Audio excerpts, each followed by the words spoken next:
오늘도 우리 하나님께서 우리에게 하나님을 예배할 마음과 또 하나님을 예배할 수 있는 시간을 또 장소를 허락하여 주심에 감사를 드립니다. 우리가 함께 모여 예배할 수는 없지만 하나님 아버지의 크신 은혜가 우리 각각의 예배 처소에 충만하게 임할 수 있기를 주님의 이름으로 축원합니다. 파울로 코엘료라는 소설가가 쓴 짧은 글에 이런 내용이 있습니다. 나는 신에 도달한다는 구실로 새로운 바벨탑을 쌓는 일에 관심이 없습니다.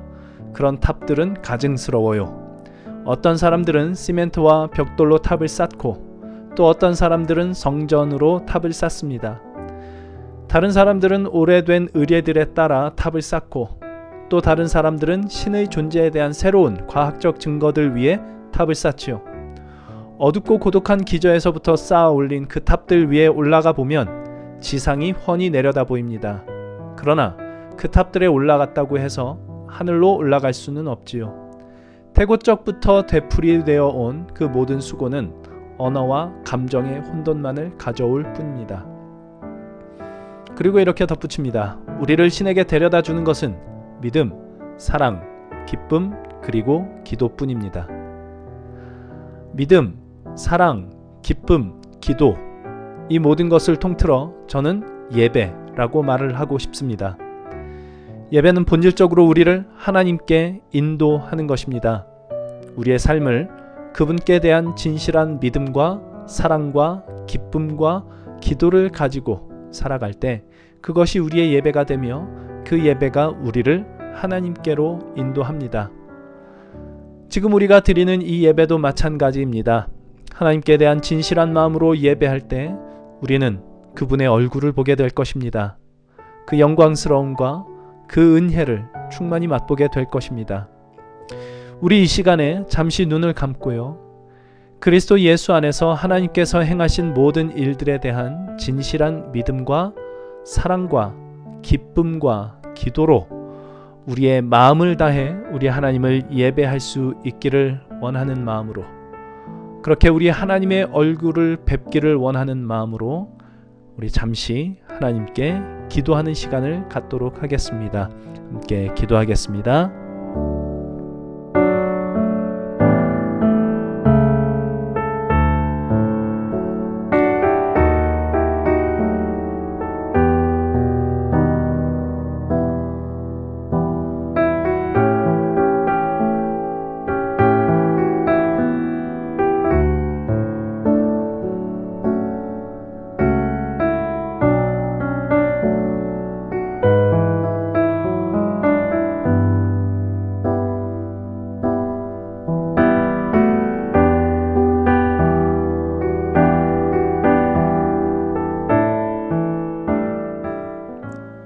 주께서 생명의 길로 내게 보이시리니 주의 앞에는 기쁨이 충만하고 주의 우편에는 영원한 즐거움이 있나이다.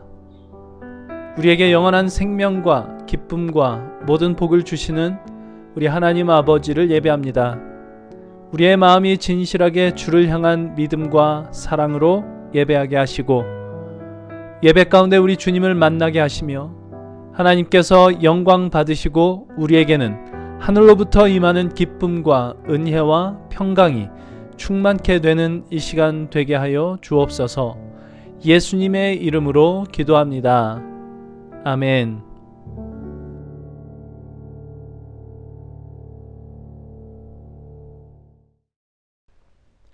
우리 함께 사도신경으로 우리의 신앙을 우리 하나님 아버지 앞에 고백하겠습니다. 나는 전능하신 아버지 하나님, 천지의 창조주를 믿습니다. 나는 그의 유일하신 아들, 우리 주 예수 그리스도를 믿습니다. 그는 성령으로 잉태되어 동정녀 마리아에게서 나시고 본디오 빌라도에게 고난을 받아 십자가에 못 박혀 죽으시고 장사된 지 사흘 만에 죽은 자 가운데서 다시 살아나셨으며 하늘에 오르시어 전능하신 아버지 하나님 우편에 앉아 계시다가 거기로부터 살아있는 자와 죽은 자를 심판하러 오십니다.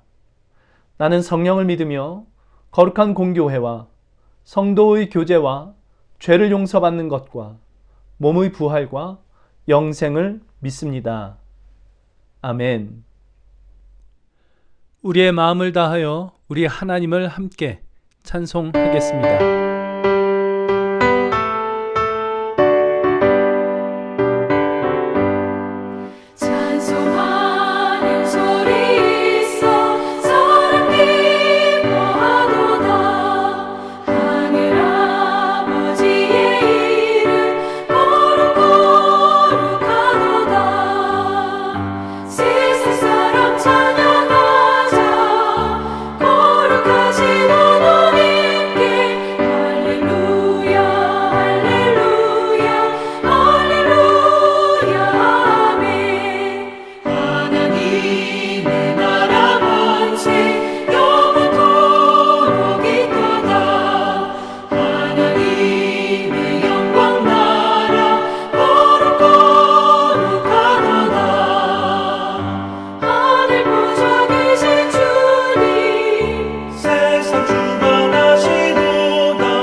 우리 이 시간에는 함께 주님께 기도하는 시간 갖기를 원합니다. 먼저 우리 교우를 위하여 기도하는 시간 갖기를 원하는데, 지난 27일 유점숙 집사님의 오빠 되시는 고 이형우 집사가 하나님의 부르심을 받고 소천하였습니다. 예수님을 믿고 주님 품 안에 영원히 잠들게 된 것이기 때문에 그것은 감사한 일이지만, 우리 유가족들은 이 코로나 사태로 인하여 임종 전에 가서 뵙지도 못하고 또 지금 장례식에도 참석하지 못하는 이 상황이 매우 힘들고 슬플 것입니다. 우리 하나님께서 하늘의 은혜와 평강으로 유점숙 집사님과 및 모든 유가족들을 위로해 주시기를, 함께 기도해 주시기를 바라겠습니다. 그리고 또 한 가지 참회의 기도를 우리 하나님 앞에 올려드리기를 원하는데, 지난 한 주간 우리 하나님 뜻대로 살지 못했던 일, 우리 하나님의 마음을 아프게 해드린 일, 부지 중에 지은 모든 죄악들 있다면 모든 것들 하나님께서 용서해 주시고 그리스도의 보혈로 깨끗하게 하여 주시고 다시 한번 주님의 순결한 신부로 살아갈 마음을 우리에게 허락해 주시기를 주님께 기도하기를 원합니다. 첫 번째, 우리 유점숙 집사님과 및 가족들, 고 이형우 집사님의 유가족들을 위하여 기도해 주시고, 두 번째로 우리 참회의 기도를 하나님 앞에 올려드리겠습니다. 함께 기도하겠습니다.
사랑해 주심을 참으로 감사합니다.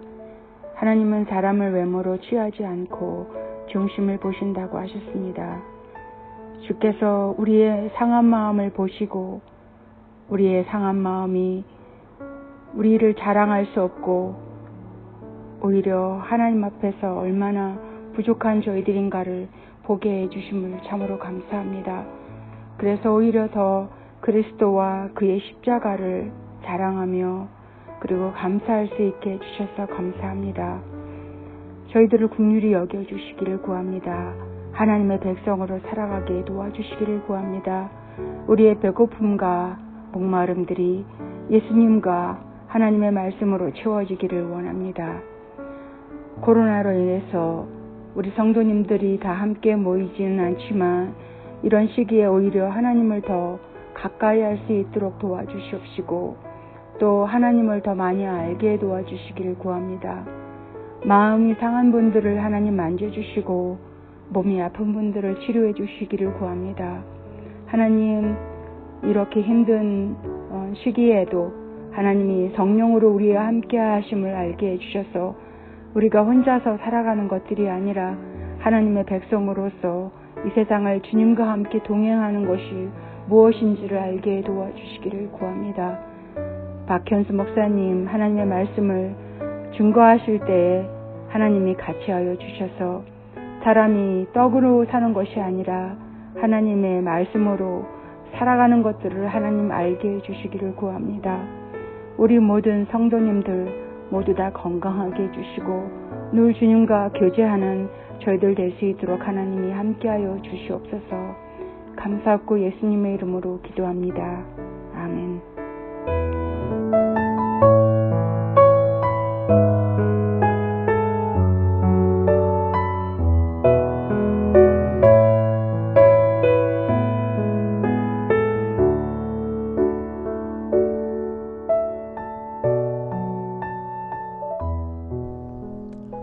오늘 우리에게 주시는 하나님의 말씀을 우리 함께 봉독하도록 하겠습니다.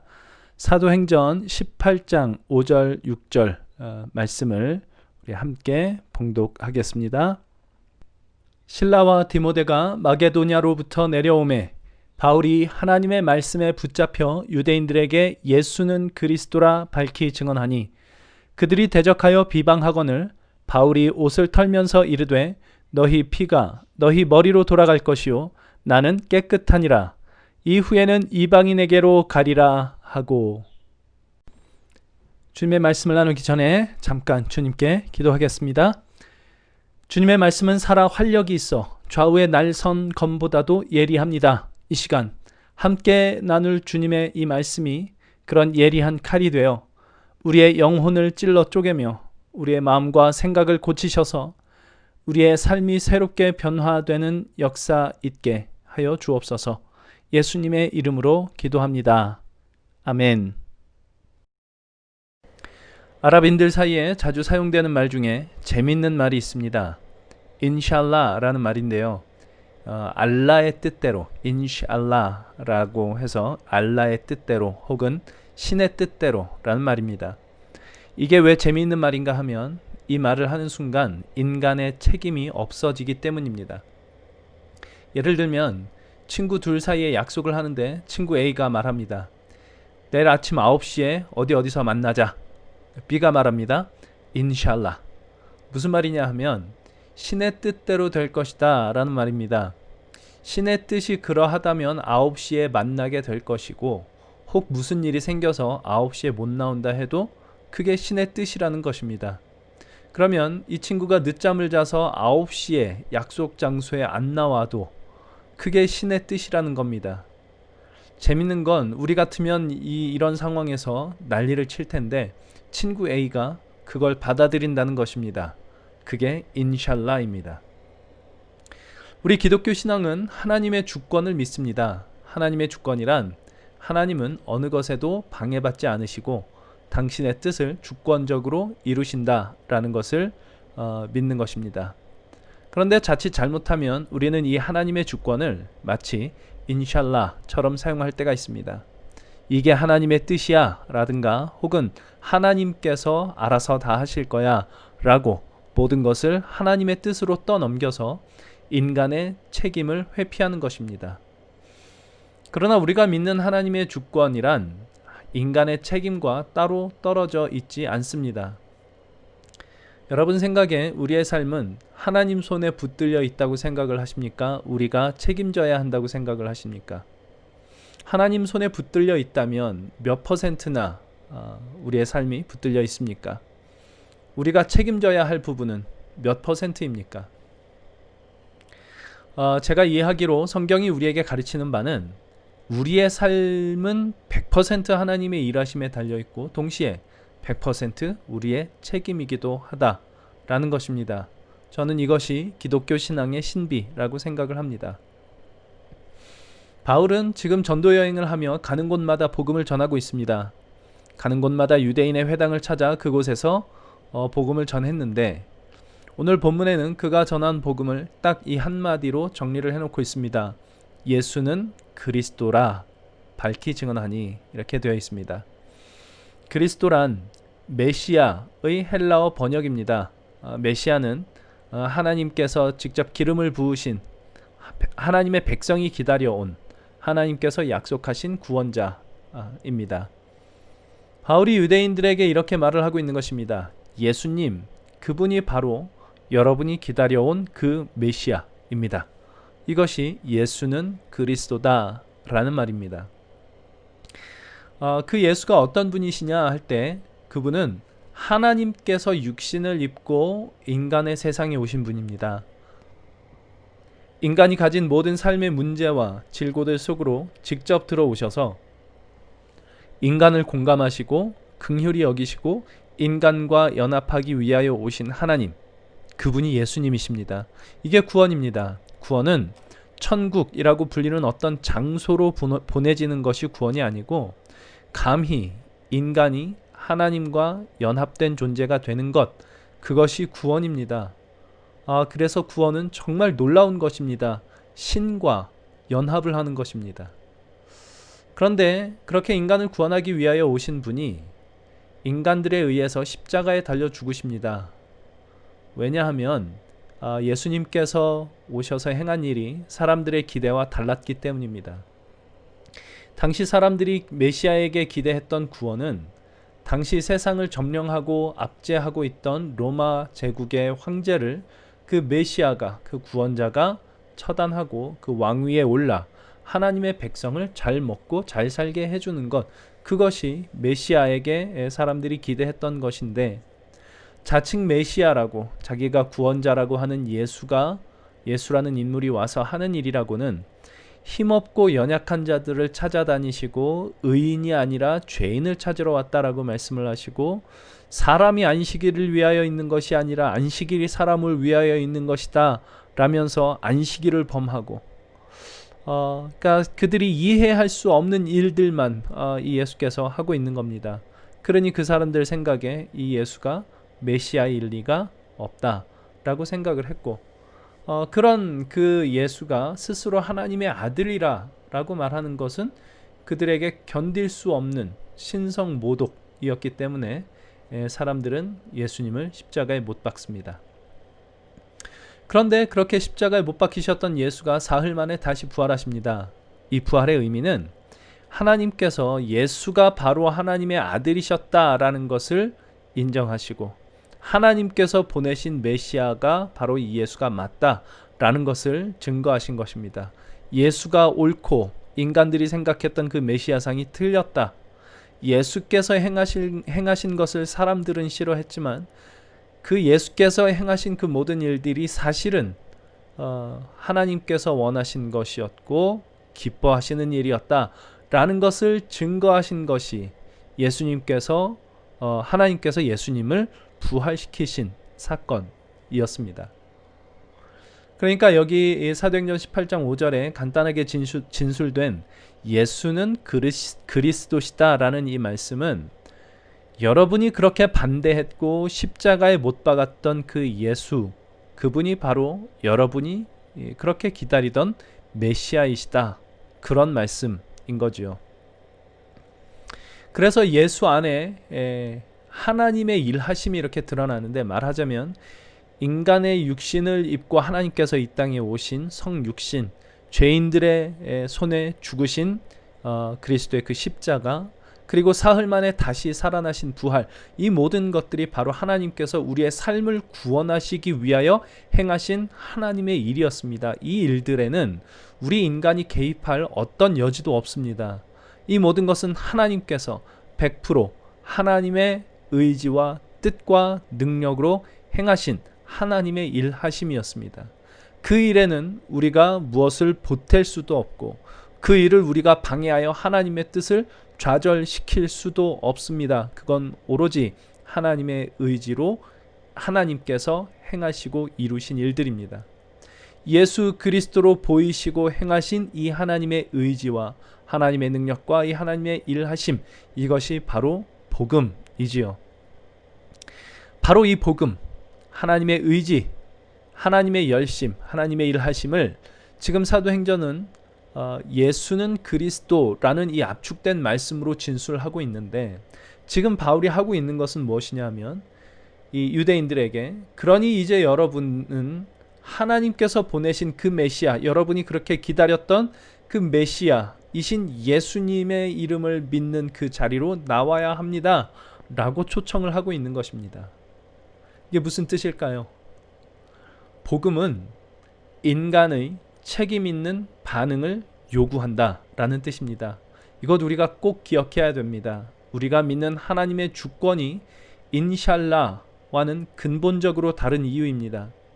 하나님은 우리를 구원하시기 위한 모든 일을 당신의 의지로 다 이루셨습니다.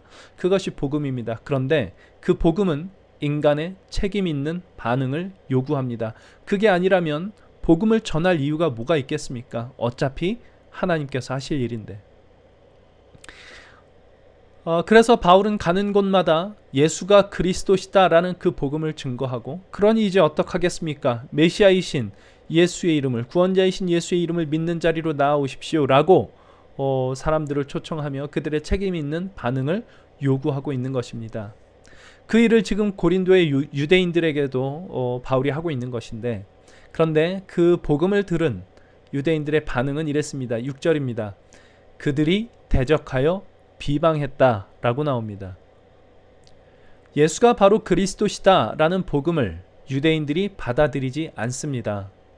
예수가 바로 하나님께서 보내신 메시아요, 그분의 성육신과 십자가와 부활로 하나님은 그들을 구원할 구원의 역사를 이미 이루셨다라는 그 사실을 그들이 받아들이지 않고 오히려 대적하고 비방합니다.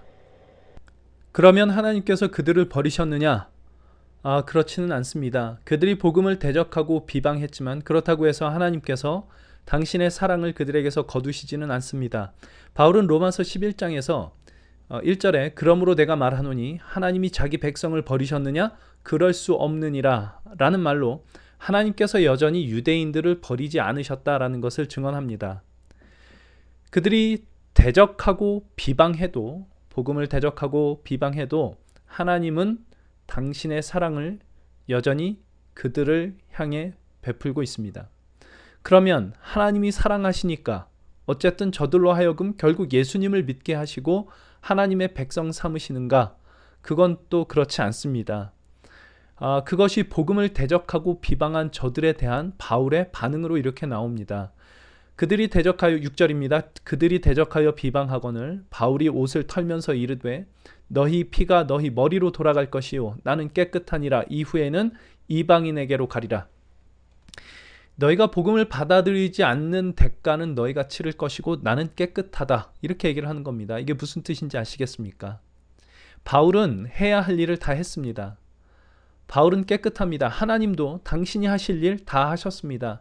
하나님은 깨끗합니다. 그러나 저들의 결정이, 복음을 받아들이지 않기로 한 저들의 결정이 저들의 운명을 결정하게 될 것입니다. 이렇게 이야기를 하면 우리는 마음속에 이런 생각이 들 수 있습니다. 저들의 결정이 자기들의 운명을 결정한다. 그렇다면 사람의 결정이 하나님의 의지보다 더 크다는 뜻인가? 그렇지 않습니다. 사람이 어떤 결정을 내린다 해도 그것이 하나님의 그를 향하신 사랑의 의지를 꺾을 수는 없습니다. 그가 복음을 대적하고 비방해도 하나님은 당신의 사랑의 의지를 꺾지 않으십니다. 왜냐하면 실패하지 않으시는 하나님의 사랑, 끝까지 사랑하시겠다는 하나님의 의지, 그것이 하나님의 능력이기 때문입니다. 그것이 십자가이지요. 그런데 그 하나님의 사랑의 의지가 어떤 이들에게는 미련한 것에 불과한 것이 됩니다. 바울은 고린도전서 1장에서 이렇게 얘기를 합니다. 십자가의 도가 멸망하는 자들에게는 미련한 것이요 구원을 받은 우리에게는 하나님의 능력이라. 십자가가 멸망하는 자들에게는 미련한 것이 됩니다. 왜냐하면 그들의 눈에 하나님께서 쓸데없는 짓을 하신 것이, 쓸데없는 짓이라고 하니까 이게 굉장히 불경한 말인데, 이게 다른 사람이 생각한다는 말입니다. 그런 쓸데없는 어떤 일을 하신 것이 십자가라고 생각을 하는 것입니다. 팀 켈러 목사님이 쓰신 책 중에 우리 전에 한번 같이 나눴던 책입니다. 탕부 하나님이라는 책이 있습니다. 영어 제목으로는 Prodigal God, 낭비하는 하나님입니다. 하나님이 뭘 낭비하십니까? 사랑을 낭비하시죠. 사람이 사업을 하고 투자를 하려면 그걸 투자해서 어떤 이득을 취할 수 있을지를 계산을 합니다. 투자를 해봐야 손해만 볼 게 뻔한 일에 투자를 한다. 그것은 미련한 짓입니다. 그러니까 하나님이 사랑을 해봐야 아무짝에도 쓸모없는 인간들에게 당신의 사랑을 낭비하십니다. 그게 십자가입니다. 그래서 십자가를 미련한 것이라고 합니다. 그런데 그건 멸망당할 자들에 대한 이야기이고, 십자가가 구원을 받는 우리에게는 하나님의 능력이 됩니다.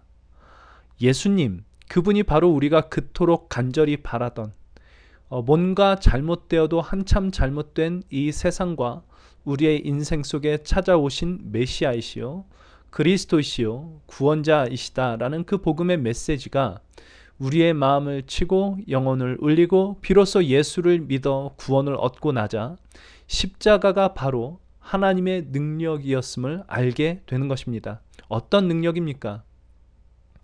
멈추지 않는 사랑의 능력이지요. 손해 날 거 뻔히 알면서도 사랑을 부으시는 사랑의 그 능력입니다.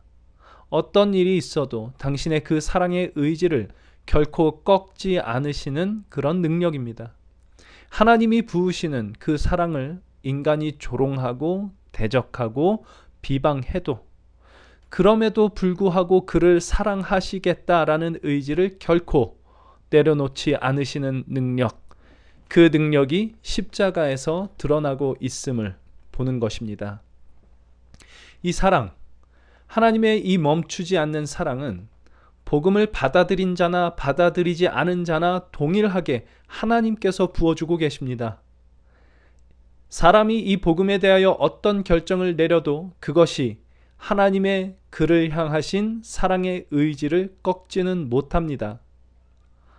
그러나 한 가지 우리가 분명히 해놔야 될 것은, 사람이 그 어떤 결정을 내린다 해도 하나님이 그가 자동적으로 구원받고 하나님의 백성이 되게 하신다라는 것이 하나님의 사랑이라는 뜻은 아니라는 것입니다. 복음은 우리의 책임 있는 반응을 요구하기 때문입니다. 이것이 하나님의 사랑의 신비입니다. 하나님의 사랑은 그 어느 누구에게도 변함이 없건만 우리의 반응에 따라 어떤 사람에게는 그 사랑이 진정한 사랑이 되기도 하고, 어떤 사람에게는 그 사랑이 미련한 것, 그래서 받아들일 수 없는 것이 됩니다. 하나님의 사랑이, 하나님의 의지가 한낱 피조물인 인간에 의해 거부될 수 있다는 것, 이것은 정말 놀라운 것입니다.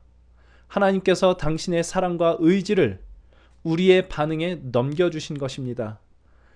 하나님의 그 사랑을 사랑으로 받느냐 그렇지 않느냐 하는 것은 그래서 100% 우리의 책임으로 넘어옵니다.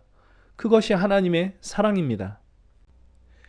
이것이 성경이 우리에게 가르치는 하나님의 주권적 일하심과 우리의 책임의 상관관계입니다. 하나님의 구원사역에 인간이 끼어들 틈은 없습니다. 성육신과 십자가, 부활, 이런 모든 것들을 비롯한 우리를 구원하시기 위한 하나님의 구원사역의 모든 것은 100% 하나님의 의지와 주권적인 능력으로 이루어집니다. 그래서 하나님은 반드시 당신이 하실 일을 하십니다. 하나님께서 반드시 당신께서 하실 일이란 바로 사랑입니다. 구약 히브리어로는 헤세드라고 하는 단어로 표현이 됩니다. 우리말로는 사랑, 자비 등의 단어로 번역이 됩니다. 그러나 저는 이 단어에 대한 이런 영어 번역을 제일 좋아합니다. NIV 성경을 비롯한 다른 영어 성경에서는 이 헤세드를 unfailing love라고 번역을 하고 있습니다. 실패하지 않는 사랑입니다. 하나님의 사랑은 결코 실패되지 않고 좌절되지 않습니다. 우리는 사랑을 한다고 그렇게 하다가도 이런저런 이유들로 금세 사랑에 실패하곤 합니다. 그렇지만 하나님의 사랑은 실패하는 법이 없습니다. 우리가 하나님 앞에 칭찬받을 만하게 살 때뿐만 아니라 하나님 앞에 범죄하고 이런데도 날 사랑하실까 싶은 삶을 사는 그 순간에도 하나님의 사랑은 결코 멈추지 않으십니다. 혹시 여러분 마음에 내가 이따위로 사는데도 하나님이 나를 사랑하실까라는 의심이 있다면 성경을 믿어야 됩니다. 그분의 사랑은 unfailing love입니다. 하나님의 사랑은 영원한 사랑이고 끝까지 사랑하시는 사랑이며 결코 실패하지 않는 사랑입니다. 그 사랑이 그리스도 예수를 십자가에 못 박으시기까지 하신 것입니다. 내가 못 박혀야 할 그 자리에 예수를 못 박아 내가 십자가에 못 박혀야 마땅한 존재임에도 불구하고 내가 그런 못난 죄인일 때에도 하나님의 사랑은 멈추지 않으신다라는 것을 십자가로 증거하신 것입니다. 예수님을 믿는다는 게 무엇입니까? 예수 그리스도의 십자가로 드러내신 바로 그 하나님의 사랑을 믿는다는 거지요. 그 사랑이 나를 붙드시며 그 사랑이 나를 살게 하신다라는 것을 믿는 것입니다. 내가 못난 짓을 하고 있을 때에도 나를 향하신 하나님의 사랑은 결코 포기되거나 실패하신 적이 없으십니다. 정말 놀라운 하나님의 사랑입니다. 그런데 그보다 더 놀라운 것은 내가 하나님의 그 사랑을 진실로 받아들이기 전에는 하나님께서 나에게 아무것도 못하신다는 것입니다. 전능하신 하나님이 나에게 아무것도 못하십니다. 그것이 하나님의 사랑입니다. 그래서 고린도전서 13장에서 사랑은 언제나 오래 참고라고 시작되는 이 사랑에 대한 정의가 맨 마지막 7절에 이렇게 나옵니다. 사랑은 모든 것을 참으며 모든 것을 믿으며 모든 것을 바라며 모든 것을 견디느니라. 사랑은 참습니다. 사랑은 믿어줍니다. 사랑은 견딥니다. 그리고 모든 것을 바랍니다. 그냥 너 좋을 대로 해. 너만 기쁘다면, 너만 행복하다면 난 상관없어. 이게 아니라 그 사랑의 대상에게서 모든 것을 바랍니다. 바란다는 것은 강요하지 않는다는 것입니다. 사랑은 결코 포기하지 않지만 강요하지도 않습니다. 다만 바랄 뿐입니다. 하나님께서 그렇게 우리를 사랑하고 계십니다. 우리의 스스로의 의지적 선택을 바라고 계시는 겁니다.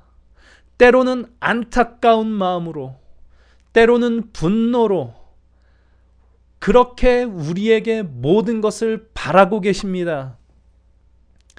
하나님의 사랑은 우리의 모든 죄와 잘못과 못난 짓들을 다 용서하시고 그 모든 것들에도 불구하고 여전히 사랑하시는 사랑입니다. 그러나 이제 그 죄와 잘못과 못난 짓들로부터 우리가 돌이키기를 바라는 그 소원은 끝까지 놓지 않으십니다. 그 사랑은 끊임없이 그렇게 우리를 찾아오시고 잘못된 길에서 돌이키도록 우리의 마음과 양심을 찌르시고 하나님의 사랑을 받아들여 그 사랑으로, 하나님의 사랑으로 살아가기를 간절히 바라고 또 바라십니다.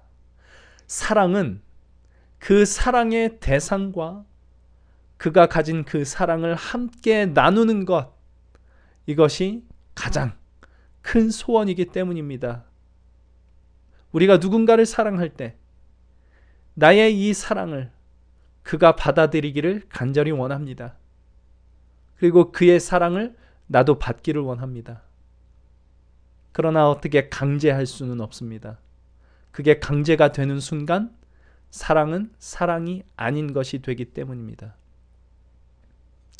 그래서 우리는 마치 인샬라 같이 어차피 하나님이 다 용서하시고 하나님이 다 하실 거야 라는 말로 우리의 책임을 회피할 수 없습니다.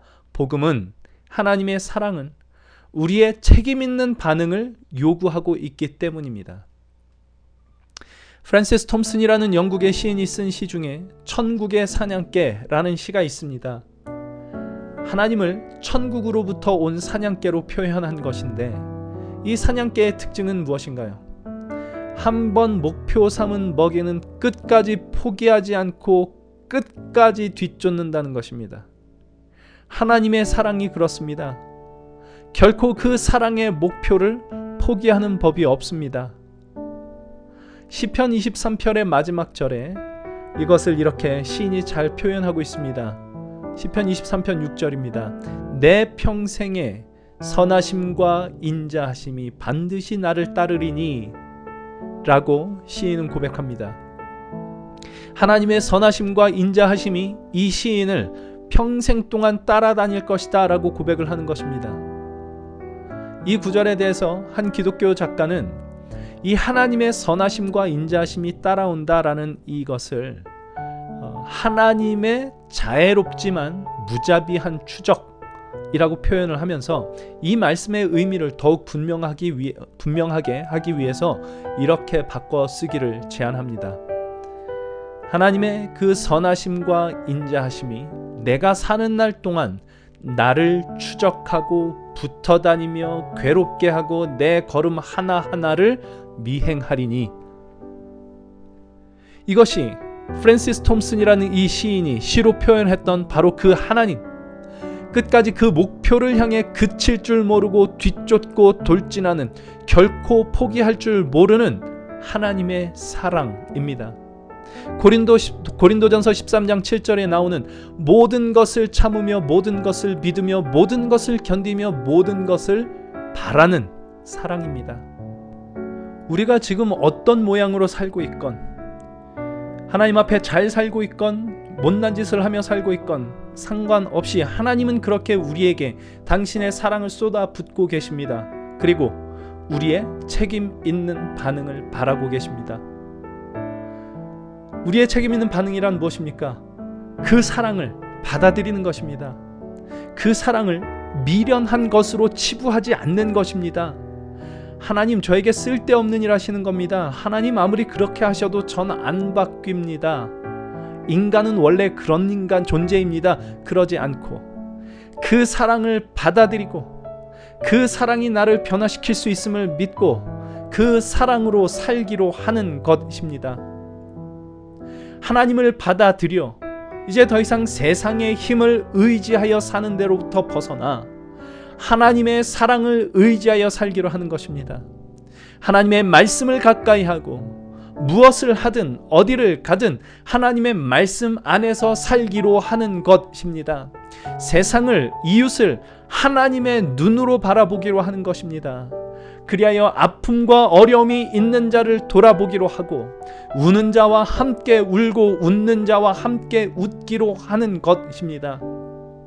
하나님께서 만드신 이 아름다운 인생과 세상을 망가뜨리는 내 안의 죄성과 싸우며 세상의 불의에 타협하지 않고 맞서기로 하는 것입니다. 그것이 하나님께서 기뻐하시는 일입니다. 하나님의 기쁨을 내 기쁨으로 삼는 것입니다.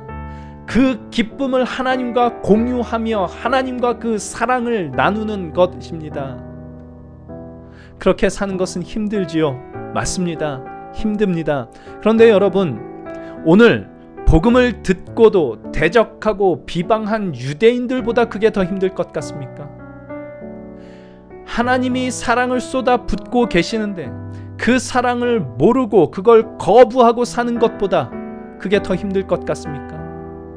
하나님의 그 사랑을 받아들이지 않기로 하여 여전히 그들의 삶을 하나님 없이 살기로 한 그 삶보다 하나님의 사랑을 받아들이고 사는 게 더 힘들 것 같습니까? 아닙니다. 그렇지 않습니다. 세상의 그 어떤 고난도 하나님 없이 사는 고통보다 더한 것은 없습니다. 하나님 없이 살기로 하면 그 본인은 그게 고통으로 느껴지지는 않을는지 모릅니다. 그러나 그건 더 비참한 것입니다. 자기가 어떤 고통을 겪고 있는지조차 모르며 어떤 운명에 처하게 될지조차 모른 채 살아간다라는 것은 정말 비참한 일입니다. 성경의 이미지로 말하자면 문둥병자입니다. 아파야 마땅한 상황인데 감각이 없어서 고통을 느끼지 못하는 자들, 그들이 문둥병자입니다. 자신은 고통을 느끼지 못하지만 그건 얼마나 비참한 일입니까? 내가 아프지 않으면 그게 행복한 것입니까? 그렇지 않습니다. 내가 아파해야 할 것에 아파할 줄 아는 것이야말로 진정한 인간의 가치고 복된 것입니다. 영적 문둥병자는 아파해야 할 것에 아파하지 않습니다. 하나님의 뜻을 따르지 않으면서도 그게 고통스럽지 않습니다. 자기 소견에 옳은 대로 살아 결국 멸망의 자리로 가는데 그게 아프지 않습니다. 그래서 계속해서 그 사랑을 거부하고 자기가 원하는 대로 살아갑니다. 그것이 하나님 없이 살기로 하는 자의 운명입니다. 이거보다 더 고통스럽고 비참하겠습니까? 하나님의 사랑을 받아들이고 사랑 없는 이 세상 속에서 그 사랑을 쫓아 살아간다는 것이, 여러분 혹시 하나님을 가까이 하지 않는 나의 모습에 대하여 하나님의 뜻을 따르기보다는 세상의 방식대로 살아가는 것에 익숙해진 나의 모습에 대하여 찔림과 아픔이 있습니까? 감사하십시오. 영혼이 살아있다는 증거입니다. 하나님께서 부으시는 그 사랑에 대한 감각이 있다는 증거입니다. 하나님께서 나에게 바라는 것이 무엇인지를 알며 하나님께서 그 바라는 자리로 가야 된다는 그 인식이 있다는 증거입니다. 그리고 돌이킬 수 있는 기회가 있다는 뜻입니다.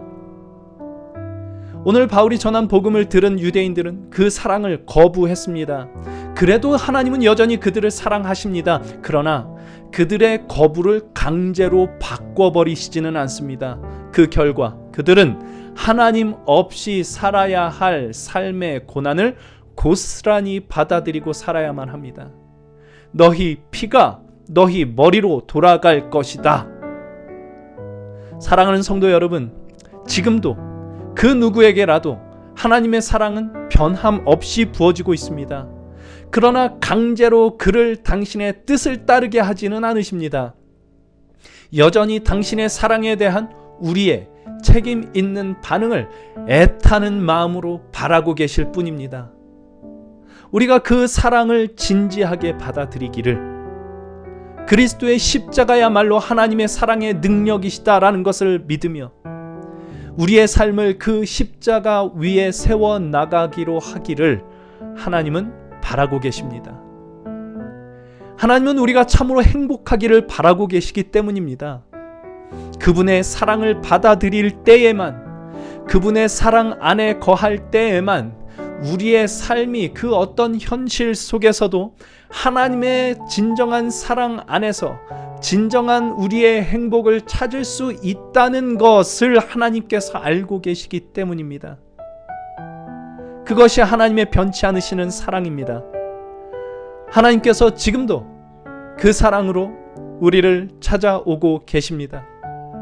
그 하나님의 사랑이 예수는 그리스도시다 라는 이 메시지 안에서 울려 퍼지며 우리에게 지금 다가오고 있습니다.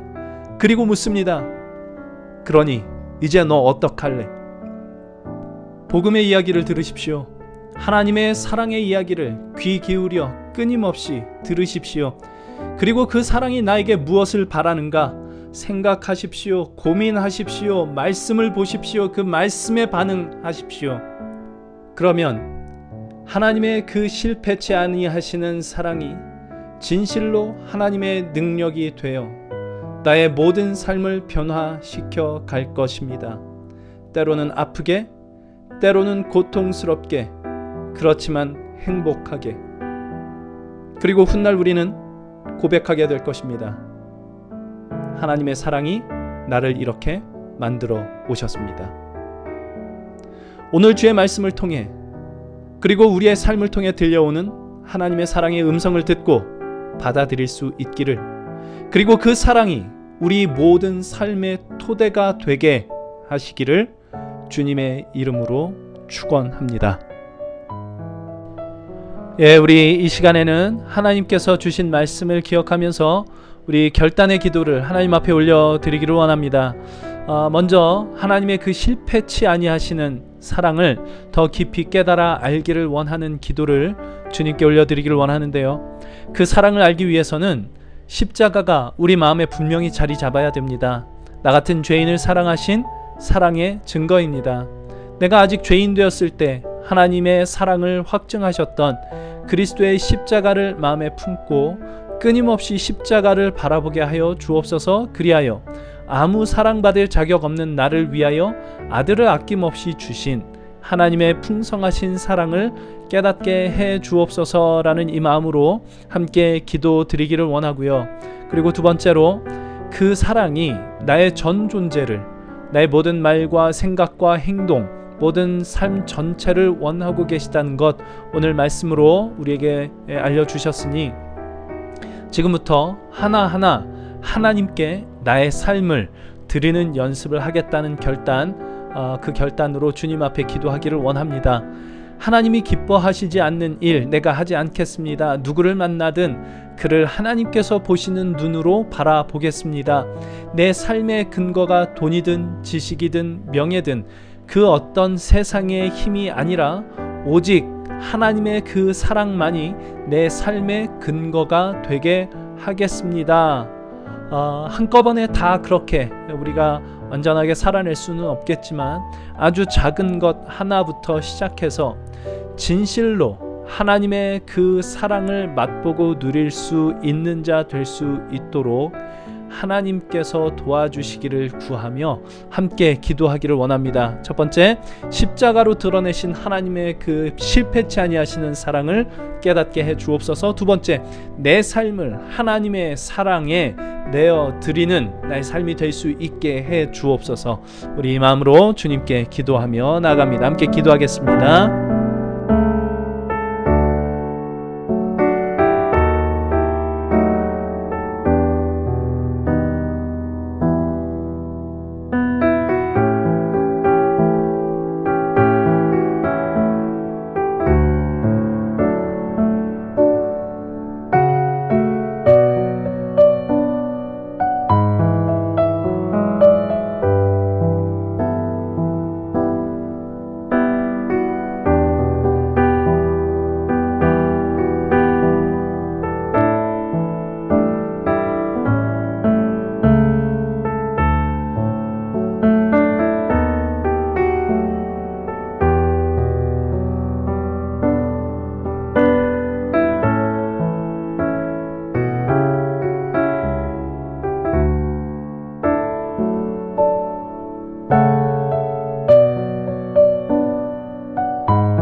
하나님 아버지의 은혜와 사랑에 감사를 드립니다. 우리가 아직 죄인 되었을 때에 아들을 십자가에 못 박으신 하나님 아버지의 그 크신 사랑, 우리가 감당할 길이 없는 풍성하신 하나님의 사랑입니다. 이제 그 하나님의 사랑이 나를 참으시고 나를 믿어주시고 끝까지 견디시며 나에게 바라시는 것, 하나님의 그 사랑을 받아들이고 그 사랑으로 살아가는 것, 그것 이제 우리가 실천하며 살아가고 싶습니다. 이제 우리 안에 하나님의 그 말로 다 할 수 없는 사랑, 실패치 아니하시는 그 사랑의 증거, 그리스도의 그 십자가를 품게 하시고 하나님의 사랑의 능력으로 살아가는 그 삶의 기쁨을 맛보아 알게 하여 주옵소서. 우리 하나님 더욱 사랑하게 하시고 하나님께서 사랑하신 나의 가족과 나의 이웃들을 하나님께서 바라보시는 그 사랑의 눈으로 나 또한 바라볼 수 있게 하여 주옵소서. 하나님의 그 사랑으로 인한 우리의 삶에 믿음의 승리가 있게 하여 주옵소서. 예수님의 이름으로 기도합니다. 아멘. 우리에게 풍성한 사랑을 허락하시고 우리와 날마다 동행하시며 그 사랑을 베풀기를 원하시는 우리 하나님을 우리의 마음 다해서 찬송하고 찬송 후에 축도로 예배를 마치도록 하겠습니다.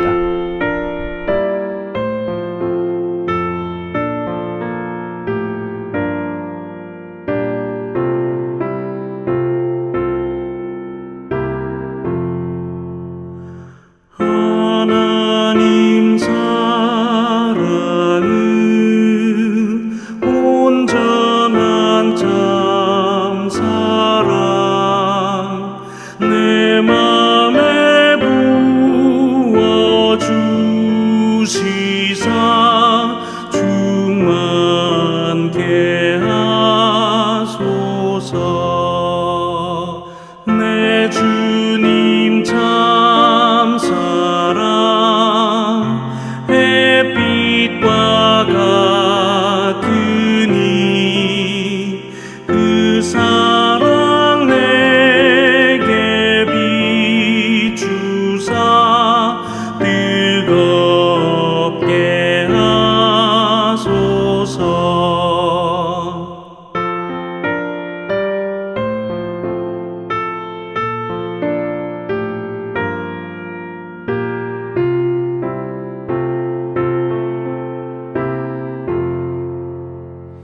그 사랑 앞에는 풍파도 그치며 어두운 밤도 환하니 그 힘이 크도다. 하나님 사랑은 온전한 참 사랑 내 맘과 영에 채우사 새 힘을 주소서.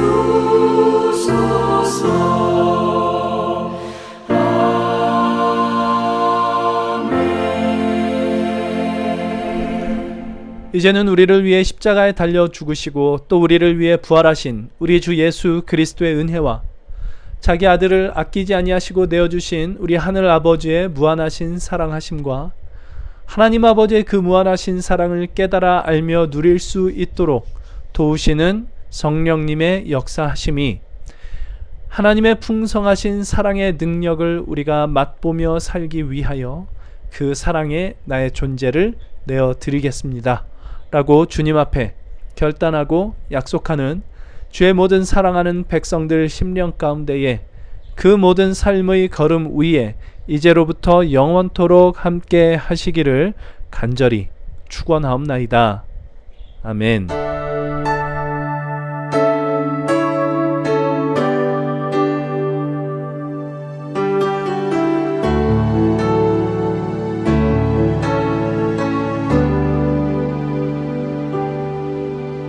주 사랑이 나를 숨쉬게 해.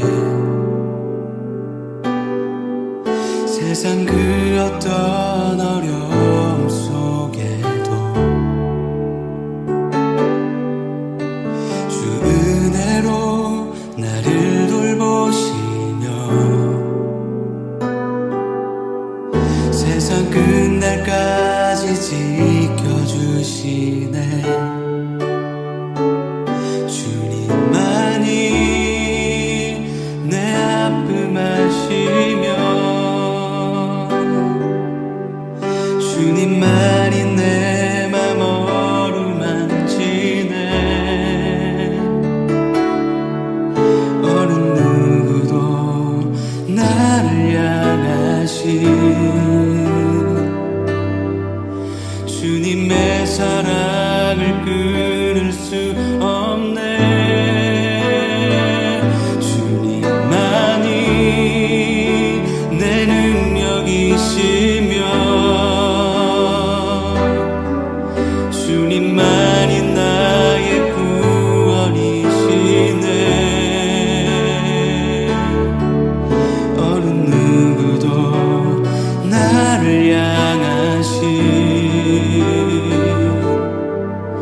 주님의 사랑을